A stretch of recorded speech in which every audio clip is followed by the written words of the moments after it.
นบอนวินในท่าพา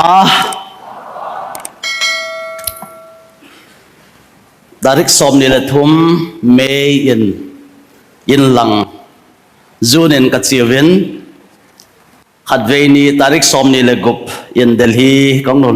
นงทุนกีดวินก้มโลสงบาเตาหน้าอินันงเดล่าอินัเตาปีเตหอเจ้าสีจงอากิปาทัวมาสเปนเต็นกันเซนะเฮกิหุยหาที่ไหนหลังอาจีกะฮีวินอาหินละ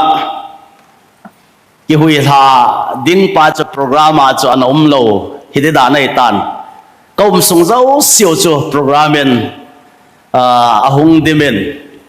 อาหินละปะเทียนลงเสียนนาเอ็นปะเทียนผู้อากิมันจ่าฮีอิท่าจอลวางอิลุงทิมจอลละวะฮีเจียจนอันโนเมน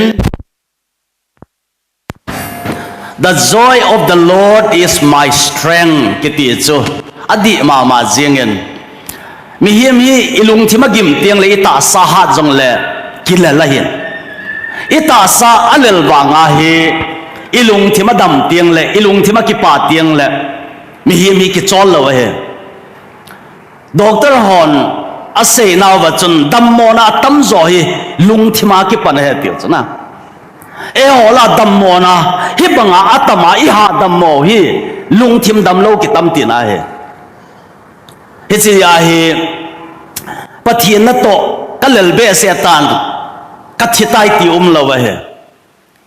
ปะเทียนน่ายิมินอาหินหาโตเจอาหินหาโตเจอาหิละหินหาเจเจตบังเงินเอาเมนหอยเจเจตบังเงินเอาเมนอันนี้จูอิกิปานาอินอิทาสุฮาดะเฮนะเฮียจนปะเทียนลงเสียนละอินส่งกินพะแบบจงกันเอวินจุบานเล่ปะเทียนทั่วกิมันจานดิ่งมุนพะแบบปีจงปะเทียนก็ดันหองอินจะปังกุมทุมกุมลีลาจงกะกิมังจาอินหูหิงนะทูกะเซปีอินสุนเดลฮุมินจะปังสมละงาลังฮีรูมขดาจะปังกุมปุงกาลีปุงกางาคุมข้อมีทิลใบเฮลเวอันนี้นะฮีไอละโตเทียมต้องไม่ติเลทั่วมันโอไอละจะปังกุมทุมกุมลีลาจูนักกิจปีไงนักเดียนไงนักไหไงนักนุยไงจัดนักบอลไงนะเจจุนี่ขัดจ่าเตหอที่หออินสุงาจะปังเตหอก็อูกันเอาจ่าเตหอให้ก็กายข้อมาเป็นนี่ขัดฮีอันนู้ป้าเตหอเวปาสนวยนะบอยปีนจ้าเตลังอันเดียวลังอ้อยเก็นกบอยปีนอินสุงครูเซติเดียไม่นะไอจงจุกหินมังวินจะบ้านเล่เราเนี่ยหอลารีเฮบะโปรแกรมมาเราเบะเราเนี่ยหอลานี่เซสชันกุบจิงกะสุนเนท่านี่ก็กิมังจ่าอินหลังขัดหลังก็กิปามาเจียงอินปูนัดจงเอามินมุนขัดไม่มาอยากกิมังจามันเองพาดอากินเอเราเจจุนจะบ้านเนี่ยกับปาหันทรงกับหินดอวินกับป้าฮีอัฐาเบอินกับหินเกลดอินกับเนียวไล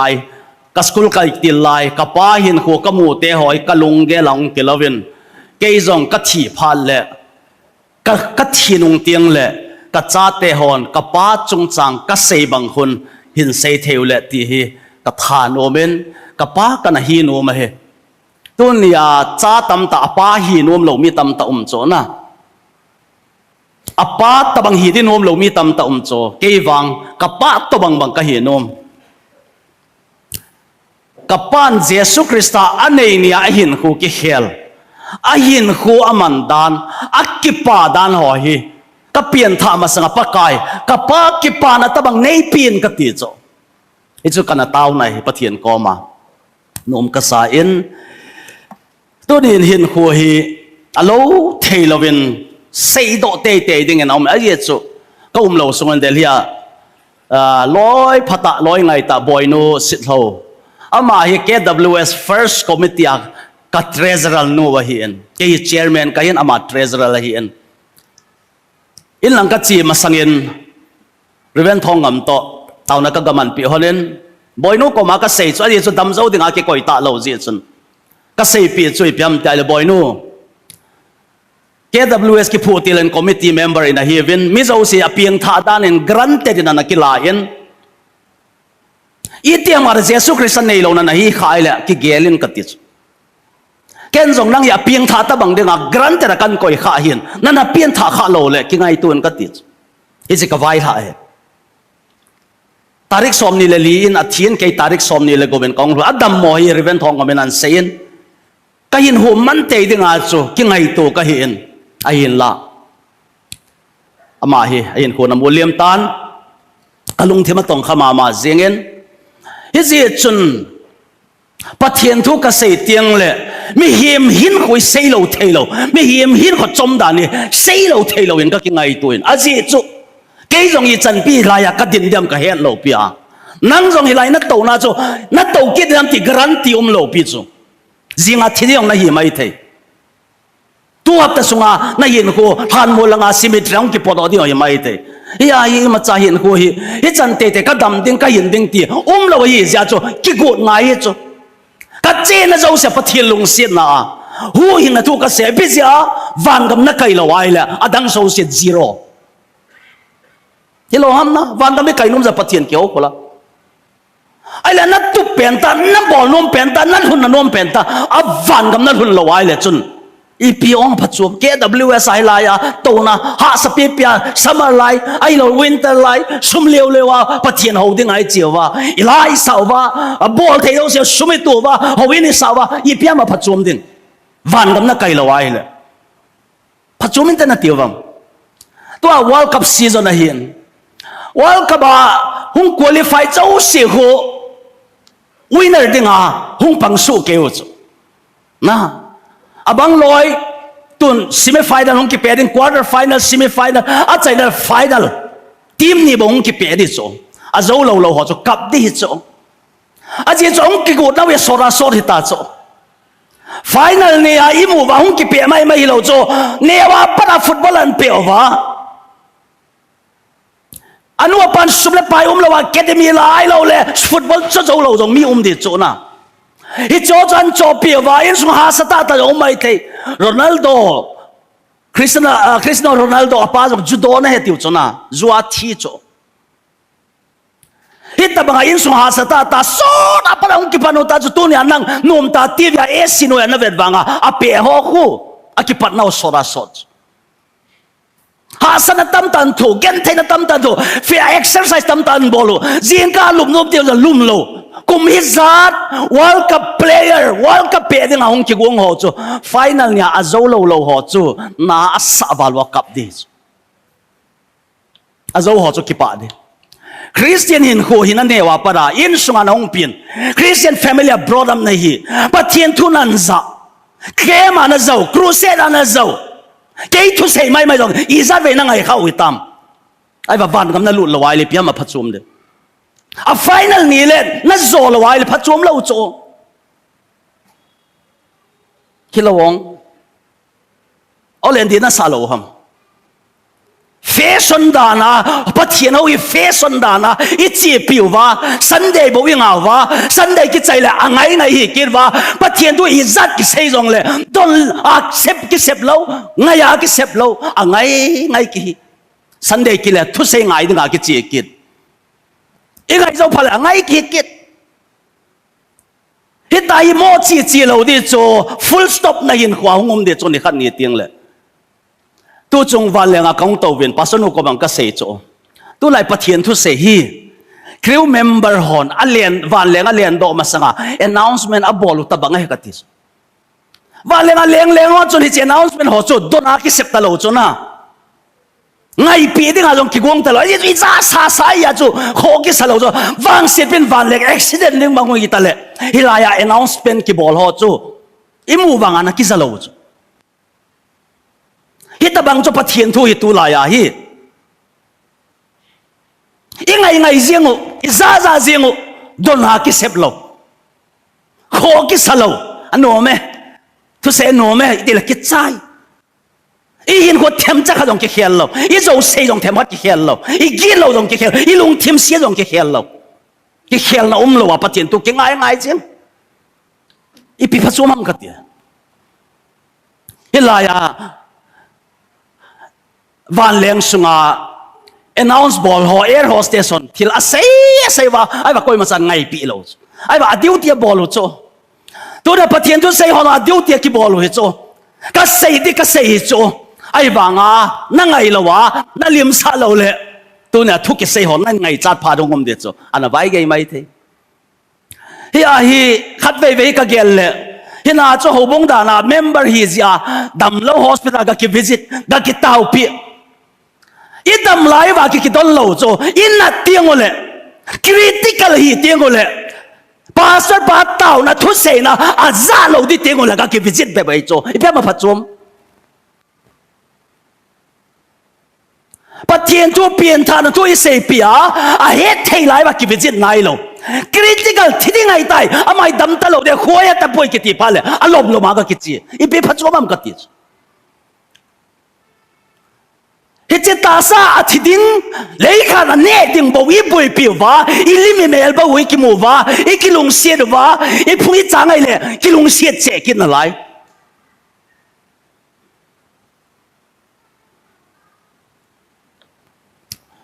cái số bị tê họ tu nia hi bắt thiên thu rong hi nó khăng lại cái gel đó gì chứ nó vậy nó cũng sẽ khai xóm này cô nghe xem mà cô nghe này xem mà cô cho đi ngay hi nia sát vàng à cô cho đi ngay thì coi mà sao ta san lâu à phát được cái tua lâu hi cho à thu say à mình sẽ phát được cái tua lâu ni ko bang sa go ki mo lawa at ko ma go zu lo lai ta tui lien ngai ki ti chu ko da ta san dam ai ba ta san lo si se tui no ya thegam si se ro ko la ama ho yin sung mi gen bo chu mi thi na tui pi chu nga kong sunga umwa tui chu nga ki tol hula to da pathian thu dong hi chu ta bang chu hui na thu ki sai koi ma chan na sa lo biến thành tôi kia say coi mà chân na sa lâu na sa ni ho ngom de na ngai chan ni ho ngom de hospital na luba thiding ana tiếng lệ ai lâu le vang siết pia accident ana tiếng lệ ai lâu le boy na hasana chom tam ta na to tiếng lệ hi che pha lệ na ngai chan mai the ai wanga mu theya pa kai cho pen holin nai la ma pen kowinda isaya thiam gawin ana hàng sắp bị riêng thì nói và anh na sa lô biểu vana tu à rằng hi thâu ấy hi chỉ à hi in lăng cái chuyện tiếng lệ gam mi bị họ nam mi bị họ rồi i bị đi sủ thâu đi ham đi các kiểu gì ai lệ sủ thâu đi làm hạ sa cái啥khát về hi hulang kaprang lang apa din gari chunga mic alang nin kitu hen lang bắt thiên thu cái xe hàng holang lâm cả lăng chân nếu lâm cả lăng chân cái chi hàng lăng mi na ngày nôm lâu khó lâu cặp bò nôm tu chân cặp bò đỏ dâu này lâu bắt thiên phá sa le in lăng cái chi kết phá là cặp bò lên ngã cái quỷ tu nhà Indian Christian họ bắt thiên thu hiện cái Bible lên asu thâu dâu ta lâu giá hi BJP hong cái pan này na ta san wa tu na ipipitan FCRA bill zat ki pado ho Christian ho thâu ta vô nay một số ta về tiền này chứ adang hi man cham lo pi chứ tu jong ka chiven school neo hat ka bol ven school ve kola kangan siu nau te to BJP government policy ho le NEP policy ho ipp ham ka sei kho mo ven ka sei cho tua BJP government hen syllabus song ama ho dei tan sim de wa hin noble da thum lo wa zui hung ai de ka ti chu a thai ni a hi education department a mi hung wa na curriculum ho na syllabus ho ka check ka bol de he hung tiu chu a hung check u chu ipi subject ki choi ham ti egin cha sang wa he thil hi ki khel he ta chu e ho hi nôm ta y một vàng và thil hi thọ pha thì ta Bible hi imu Christian akimu in chút tiếng lệ station Christian tàu den mong den den Christian akimu in chút tiếng lệ thu gen thì suffering Christian akimu in hi chỉ họ thum la hi KFWS Delhi họ hi hoi chỉ pen hi diven. Are we sleeping Christians? Or are we station Christians? Or are we suffering Christians? Ipiai ki koyo vam e hoi. Sumau ma hop soma ki pia. Sumau lut powai le sum hop dibo. Budget sim ding. Ichi bau chu emission thu pi pe no ham.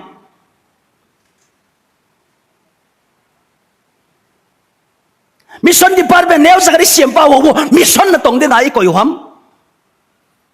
ai la dang si ni people diu ta hobong mission to be ben cho missionary work cho mission work hi cho si yan lang sub committee hi dong le I bonova koi ma sa ong ki lo a department neo khat khat I min vo thu I mut phat hi ta lo hi tho pha rai tai kha pha rai tai rom bung som la thuma zana so zo chi tan hu hung wa de tai ye chun zana thil bol ho dar hau de kho wa bon ki bon tau te ti chu kho wa de ta nang nom ta I mun na lai ti chu a phat to ki tu lo we Christian hin hu hi suffering Christian hi chu to ne pastor hi lai thu ka se hi 31 years pathina kan to zo wa hi lai hung ding kai zan kha thu kum kha tu hi lai ding lo kai process ai chu journey ai chu 95 ba full time ministry ding a pathian nan thu tu ta ka hin hu kana pi invest ka bola pathian ka pi ai chu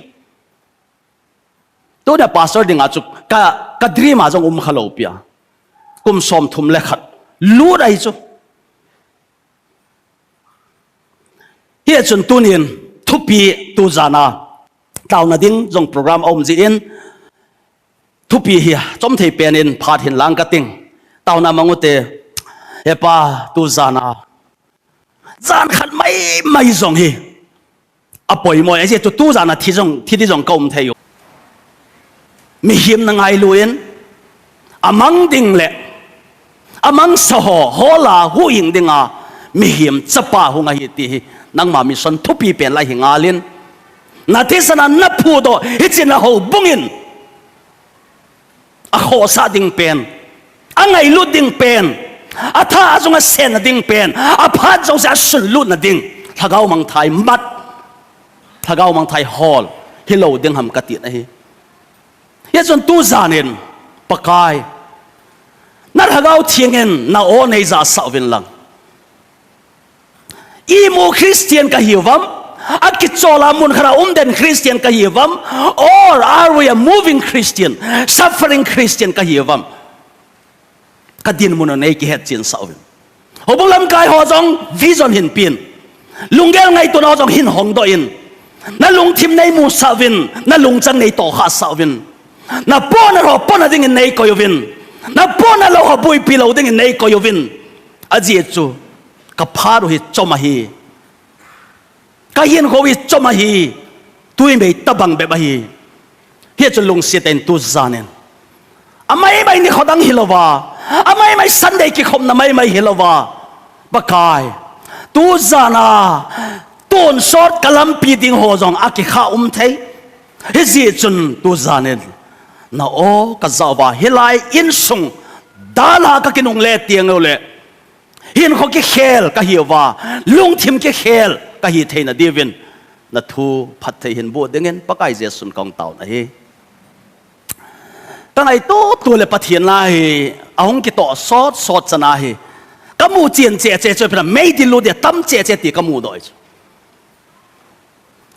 thagawa ka chapan jeb lai cho mi zo se piang tha van ngam lu dinga kamu ai tu lang a hi ka thagaw mi ho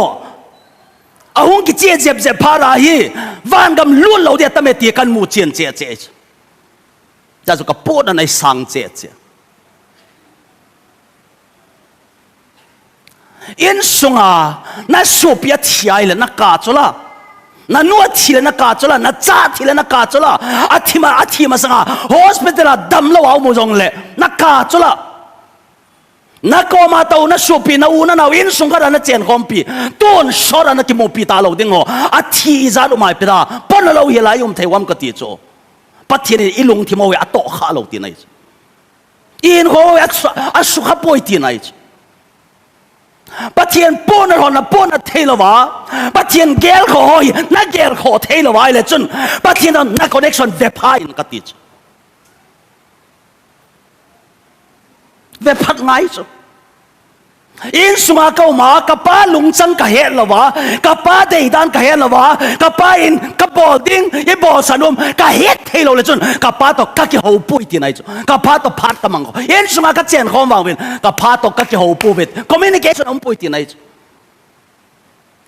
pathian nung ka zuya Christian ka hiya howin ka kayan tia pathian lungchang i pi ham ti na het lawa pathian la pon ri piam ti na het thelo le chun a lam vai này chu a va mang này chu na accept lo wang ke poi pakai chu ka kel ngoi hon ka o a za ve ti ka o jong a he a za mai ma he ve ti chu kel ngoi pu o chu kel ngoi hon a he a je chu ki vop jingo a ko jing a hi ja chu kel ngoi hon a pu pau o ya he to ne nang ke yin pathian o ka he poi na ti ai le chun pathian to na ki vop poi ti nai chu a pathian to ki vop lo cha oi pitin a het dong now sen khat a ka hi le anu chun ama cha het ya het chu ipezia a ka za chu a sin a dona hi zia chu now sen tam da in Miami chapang tam da ki chim jong le a cha hung kai le nu chu ding do jianga a del hi chula ipezia a cha o chu het chula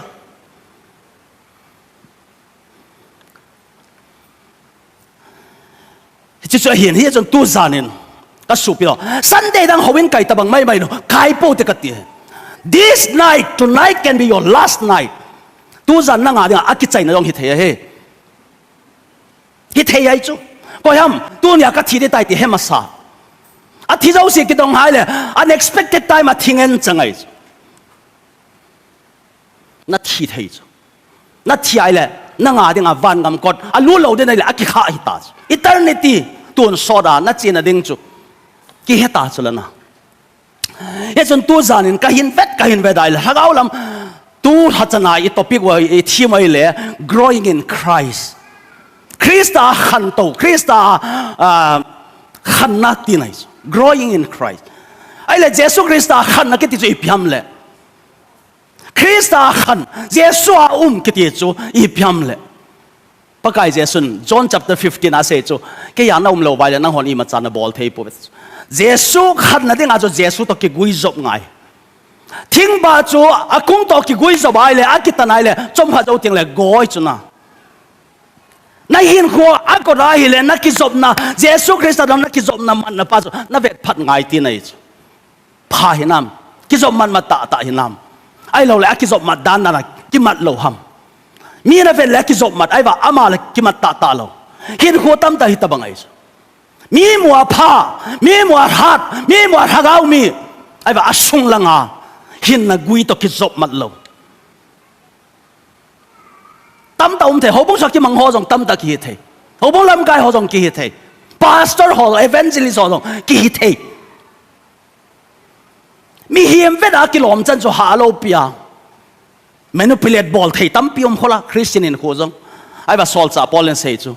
dam sunga ding bo wa Christian nei ho chu mi wang se pe na hetis mi hep ding mi zo sena ta san ding van gam ka thi chana pastor van gam kai ding a sol ding amala mei di la ding wang sirum lo na he chi cha hin hi chun tu zanin ka gel a hi le mi tam ten pathian I ho wang wa hi ipisa pathian ka ho ham ti hello mi tam ta ho wina dim se la ki to the Christian hoi ta da na nong wanga ka Christian purpose ka Christian hilo na I pi mong ham football pe tam ta in a football pe mai mo thano a goal zoding goal khum ding pas a goal hi khalo a football pe a mo nop sa mi tam tom Christian hi a hi mo enjoy ho win kai mo enjoy la sa mo enjoy len khom mo enjoy thu sei mo nop sa ipisa la ka sa ham ti hello ipisa ho win ka kai ham ti gel kholo gel thu lo mo kaya kai pung ko ba hi le ho win zot de het ti chan bo chu het ipisa ho win ka kai ham ipisa pathian thu ka ngai ham ka pathian thu ngai hi ipideng ka ngai ham ipi khoda pungkarat pungkali hasata howina lekha simodala kaga toham aji suke hiya chu tu zana hi khatve I thavet ki dewa ka dei chu Jesus Christa inei tiang le khan na chu hina chu ai wang akhang lo dim set ki chu ipizia hidem katis kan khol ka gel jeng he problem lien ta khara kamu ta cha toy Christian hi ai ba khang lo Christian hi ai ba nga ki siam phalo haga wa khang lo angai kum khat kom ni zo le angai yaw bắt thiên dòng ngái chất đi lâu bắt thiên thoa dòng lung lút đi lâu đăng trả đi lâu indifference na bắt chân dòng suy khát hay lâu hết tập bằng hồ chu ipizia dem ta hi ka ghé lại le bắt thiên ipizia ka hồ ham ti a hết lâu hiện te ti chu tuôn la ka topic ka message hong hi ai ipizia bắt thiên ka hồ và Christian ka kiti ham chỉ cho hi tuôn la ka sei nom ipizia pathian ka hova Christian ka kiti ham ipizia Christian na kiti ham ipizia pathian ni ho ham azian na het am ole Christian in sung Christian khara na hung pian ja chu Christian na kiti ham zole a Bible sang chu benau te na thumakaya ipizia pathian ka hova Christian ka kiti ham Christian in sung khada ka hung pian ji ham anina baptisma ka chan ji ham athumna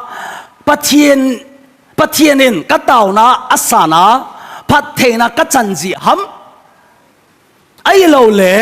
pathianin thiên thấy hạ sát gen thế na vay chặt na akona ai về na ai hu độ gì Christian ka hi ham hết chia cho bắt thiên ka hậu ham bắt thiên ka to tin lại chun mun khada trek ka hobo vai lại chỉ Mohan Garden lang pe hiền so ni lom hin trek ka hom gì da veng sunga hiền tu tabanga hi BJP jong hat be se nai lo ko in jong ilim sa nai lo tu lang ki hom le ki hom thei ta lo mai thei ya hi ka vale in sung khada hi tui don vinge ta hi tui don pa cho ka kile bawa tui don ka hi ai nei te ho pi ding pathin thu sei pi ding ta hi tui don ding be ki sa ka galu do cho ka lu do vai la ma hoi Catholic background na hi ven ten kol te ho cha cho ka to wa tui don ve ti ven ten Christian khat tabang cho ki hi ja cho ki ngai lu na khat cho men den ka to ven ten ipitia Christian na hung hiu ham ta hi ka do le anuvin khát về hết kapau hi hát đam hospital thi đi tàu maintain hết cha cho pastor khát đến ai tàu piu le ahung dam ja Christian ka kisu hết hết tabang chu ai ho la jong tam taum denga ka gin cha inui pa Christian hi ja Christian in sung khara i hung pian ja chu Hindu chu ki hilo pho dai chu na pangal jong khilo chu i pian na in sung chu Christian family ong hi ja hi Christian khara cho hung ki uma Christian khat hindar hung ki thoa howina la hung ki sa kolla hindi la ki satalo chona film la ki satalo pathian la hung ki sa Sunday school hung ki sola heta chong ki brought up le a chaina delhi na hung lun cho Jesus ton ki muna umam na chon se na ki sia pakai nei ngai da min tia na chon se na phun ni umam tunia parin kayin khoi pakai nang thu thui ka hu im pule kaleng pa ding nang kain sang tai na tin khu umam lo ai le Christian nei poi ka tin umai hawin sunga to ja Christian di hi ai le hawin sunga sound box song Christian hi talo ding nang sang sot zo cha wa cha ho jong chu Christian ngen chang ki su diu ta hawin sunga ilu da Christian hi ding ai le it's a pulpit of Christian he did that. Hiti ta bang na hin khwa Jesus Christ ka hu yang poiti na san ni om lowa na chon sin yom ki sin yom lowa lei sit ka dal hatai tu ni apan Jesus Christ ka hu yang pule ka leng pa ka sang tai tia thul hu ni khu na nei lowa hi le Christian na hi lowa hi amina na hi banga ata Christian na hi pui na ki gel phada nga ya katis elai la sa mana worship lead mana ahi lo le hobong member khat hi mana hobong lam ka khat hi mana khang lai lam ka khat hi mana Christian na hi poi Christian nei lo ho cho Christa hi poi this Bible in Christa hagau nei lo ho cho Christa a hi poi to nen hi jong le chon ni khat ni le pathianin kel cha le kel ngoyan khen ni tiang le kel ngồi na hi lo thâu thâu đi kel ngồi lim thò rong là chun na hi lo đi à vậy là ngau họ có mà nang họ chọn xiết vào thì họ bỏ đầu viên các họ mà có đi bỏ đầu viên tít à hết phá lâu pi à mà họ in pakai na dam lâu lại cả không visit được pon na là pon can xiết na kila anh này đi can pi hola à tiêu về tí cho à hết mà mau cho mà họ chun à bà Giêsu là hết lâu vậy bắt thiên na hết lâu à họ biết là cái khom khom na hi khai lệ cái sụp bị tê họ à gắng thay bên priority ko yin lang pathian to ki het na ding ngai tuin ka ti chu chu hi la wai le vai ge the hi na chu chu hin abul langa ka hung chi kit de bible chang ho chu bible chang a luk bung ko chang som ni le thuma chu ina ma na bon cha wa za ko hi le kanung ei zui no ma chun ama ki ngai tom hen lang ni se in a thing pel ki put hen lang kanung hin zui hen izena mi ti le koi hi le a hin na hu hing no ma chun a chan ding hi ama wang ko hi le ke ma zala a hin na chana chun a hu hing ding a hi izena mi ti le min vanoi le siat a pom pin nei hen lang ama ki sumang hen a hi lo le ki su sele ama dinga i pi phachum ding ham tis Christian kiti hi hawin kai mai ding hilo ti ngai chu herwa hop som pe mai ding ti na hilo chu hawin samai mai ding ti na hilo chu til pha bol mai ding ti na hilo chu Jesu nung zui ding ti nai Christian na hi ai le Jesu nung na zui ding Jesu nung zui na ding a ema self denial ema deina ema thanop na ho zo se dal ha ding ti nai chu na zu don puma na chon se na puma na angkom nom puma na zo se puma na sum ne gu puma hi Jesu nung a ki zui thei pui a phal lo chu Jesu in nang na zui thei ama na phal lo ya chu ama ki ngai tom hel aba na chu thuma sei chu na a thing pel ki put han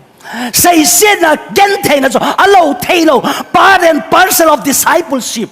tu này hỏi Christian hi le a lo ding ding a hau sa ding hau che ding nuam che ding itiu chu na ai wang a Bible in Jesu nung zui ding sei zui hi ding chun ipiatia cross ki put de hetit gen thei tho ding ha sat tho ding sei se de tho ding mini sei se le kilung dong ai Christian khan na hi a min na sei se lo ai le lung dong tang hậu bung làm cái hi na ya mi dâu xin nó xây phát ai là cái ngày tu phát tăng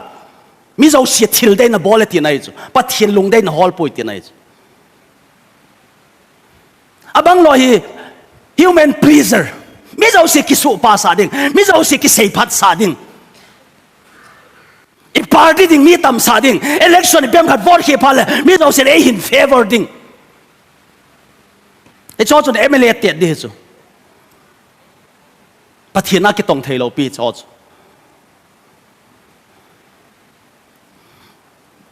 hiện chun cross cái put na ba na cho ấy rồi hiện natis abang loi cross polowa cái pan cái gang val cái bao rồi riêng cross base Christian cross polo cho Christian hello tin này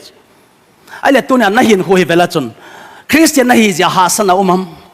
min na sei sidam min na vedda khana nang ma min mo na hilowa Christian khat mi ping tha khat thu da na se ya adi lo ho cha di poi na tia na tina jo se ho cha ai na thu se wa di poi na tia committee he le ho bung ke vai po nei jong le e chi da no wang hi e chi khel ta ve ho bung chi di da nai poi na ti zia lam kai ho na ke din te na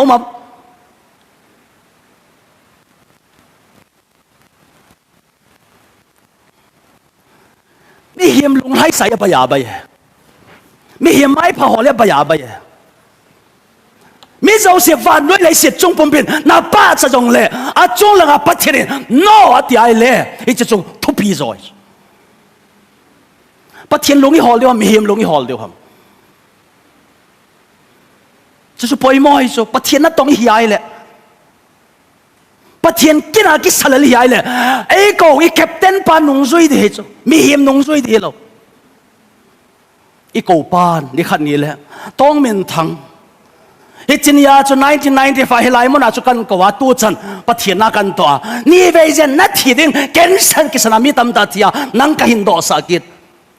tu chan kadam sa oxygen hui ho ka pia ne le cha ka pia na tha ka hat sa na no ble mat bur ka chi sa I cho zo si I pina bolam I pina sayam pul pina avela vela na dina ka thu na saya mi him ki pa na sayam ai lo ka thu ta na sayam ni khan ni le cancer di hilai mo tàu đi ngà bắt thiên đi cầu lâu biểu Christian khát cho mo tàu đi ngà cái cầu khát cha cha kiom lâu Jesus nung duy đến cross pudding lấy xiết cái nung xuân tai cross kama lấy xiết cái nung ai ti tàu chula na hin khu cái khé làm Christian na ya para na hin khu cái khé làm Jesus cái này tai cái pieng tha tai na tia para na hin khu cái khé làm na loi hỏi ra na cái đào hạp pitam na cái khen piam nè lệ chạy ra na cái khen piam mu na di lo sum le pai mu na di lo izan na dal ham na ki vet ngai he ho win ayum jam ki mo Christian wang ngam kai da ki mo koi di lo ve ka su pi te ho hi chi poi mo ka san he chi chun abana ana chiu hitin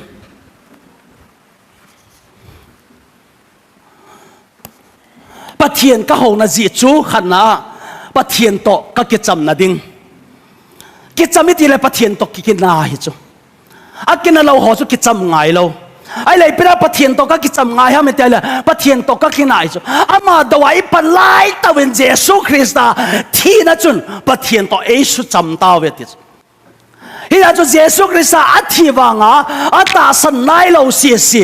a hu eng pule a leng pa dinga ki san nai lo si tiote a chom lo min a pieng tha nai lo si pathian to ki do na lai hiu ku ki te hi ku ki a ki ko hi chen nam te hi pathian gal ki hi mai thei chu a tam zo ei ho hi pathian langa pathian ei ho langa pangda nai koi wang wa pathian gal ki hi jing ke thei chu ya cho Jesus Christ na hu eng pule na leng pa dinga na san to ka hi pathian gal pathian to ki melma pathian to ki do hi chi ya chu pathian ka ho na hi pathian to ka ki cham na di pathian to ki na gun sera ki melma gun sera ka lai le tun so ra jong ka khom lo deu ti nai I melma ho to ki khom thei lo bula na pathian chon na melma ile na chen khom thei lo deu ti nai hi chi ya chu a Bible chang jong hin sim da tang ching na sim no mobile chi ana ki ji do jing la second Korean bunga chang som la get som ni le khara hi a cho hi chi kicham da thu pale dinga leng palai dinga pathian ei pan sawai tai ti sol sa pol ya cho tu na leng palai kai ipi da leng palai ka hiam tai le nang ho to pathian a kicham lo ho kicham na dinga pathian thu ka se na kicham nom lo wai le nang thu pathian to na kicham nom ai le kicham thei na ding lampi au me ti ka se abana pathian ka ho na ji chu cái mà tên pa kai Jesu ka head ka hu hing pule ka leng pa a dinga ka kisan na ding Philippi bung thum chang se sol cha polin le si thil thupi na le min phat na ka nei them na chin na ka nei jo si Jesu Christa ka head nom na to ka ti ai le hi cho so to bangin dei cha de mong lovin ka gele ti so ya chu Jesu Christa head nom ji a khát đây hết bao giờ cái chạy này lâu hết bền ôm na hết chỉ cho bắt thiên cái hậu ấy cho ấy họ dễ số là cái hết bền lâu ý hết là chân là cái mồm đập bền riêng đằng cha nó cái này lâu bắt thiên tu hết bền ôm nó cái này lâu gil nó cái này lâu thiên là hiện hồn ôm nó cái này lâu kita nó này bền nó cái ôm lâu yêu ngay à tại tôi về luồng đó lâu tập bằng stagnant water tập bằng Christian hin ko ke mangcho hi thailo wai choi chu pathian cha na hi ai le Jesus Christ na hu yung puding na san ai le athian na ama milung siat na mengai lo na hi cha chu nang jong chu na khan be nom de chu hi che khan be nom na lo wai le chu something is wrong fundamentally wrong Christian na hi a holam kai na hi a ipilam kai hi lo hi yong le chun adi lo khadumai pathian to na ki gui job na hi lâu hi mai thế lâu là chun pathian này pui tin này Christa này pui Christa thagao này lâu cho Christa pui Bible cái chi ta se na aban le gang zep jem hungin kating athup na pathian ka ho na ji chu jesu dung suna ka ki khel na ding jesu na nei lo le pathian lung dai banga na ki khel lo ding pathian lung dai banga ki khel choi piam tile achapa jesu christa to kilo che che di na koi to na kilo che che am hulanga judon pa to na kilo che che am howin na kai kai wanga in na hulen na phun shit na ham shit ki khelam na lungchom ki khelam na mi sei shit ki khelam na mi vepta ki khelam na kilet sa ki khelam na ki thupi sa na ki khelam na ki deu sa na umam pathian ho hi jesu christa tabanga i hin om che che na dinga pathian ki ho he ai ba pathian na ho akuma kuma ki khel na jong aum lo le wang akizop man na pa cho aboi hi mai theis thiên phung cái tiền chú thiên ba cái tiền chú à công to hin na cái gì à hin na gui chú tuổi cho chạy le thiên à ba họ chú hung hin pha chú la hung eng chú la thiên ga cái tiền à công à ga lâu chú à ba à ga chú thà ga wa na ga pa chú na ngà hung ga đồ din na hin hoa hi cho chú mu thấy đi ngau mầm lâu le vang chú hi là ngà connection pa chú na hin na gui to connection cái gì mà lâu hi mai thấy à kuma ga zong ga lâu eng jong eng lo pa jong pa do lo ipena pathian thu ka se phal le all cha ka se thelo ham ka te problem kha dai chu ke ya te ngai ye chu pathian hagao thing hi thip khen khena ji lo pentecost hagao hung kum chun hansan na nevin they receive boldness kicha lo na nevin hansan na nevin mi mai san peter holoi speaker in ong pangovin pathian tu sei na hi mi him ki ti ka ki cha thelo koi mai hi rong le ho ka salo ye chu ke ka hi lo chu ka sunga thagaw ai ka sunga thagaw thingo mai hi chin thu sei de ngai no ji ya chu ka all sei thelo all cha ka ki pat jong le volume kholang pe ge ji na NFC ho khuni pe seva mem sia crew media lang ho khun pastor pana sei te he ni mo bo volume quá hẹn niệm gì cho cái công kịp bật bầu bầu ai là hít thề lâu cho mi hi lâu na khá cho hít thề lâu cho căng cha cha cái say thề lâu ipiziam tila cái sunga thagao hi mo tổ thìm thề lâu à bạn lẽ alina à cần say đi tay tao nói rằng mình bây giờ pathian ka hoa meti ai là cross kịp pura Jesus nung ka zui na ding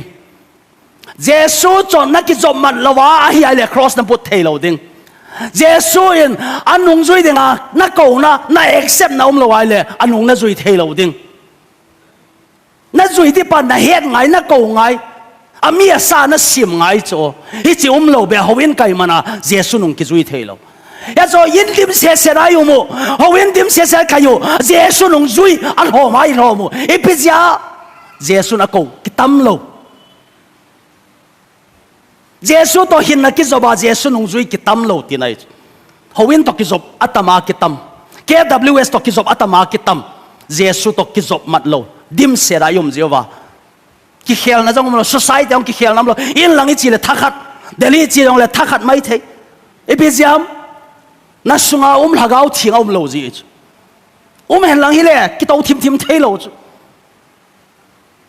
pona da pathin na pian tin alungel na sei pin tin Abraham no ko ma sei khula Moses ko ma sei khula pathian athip hi lo cha ham chu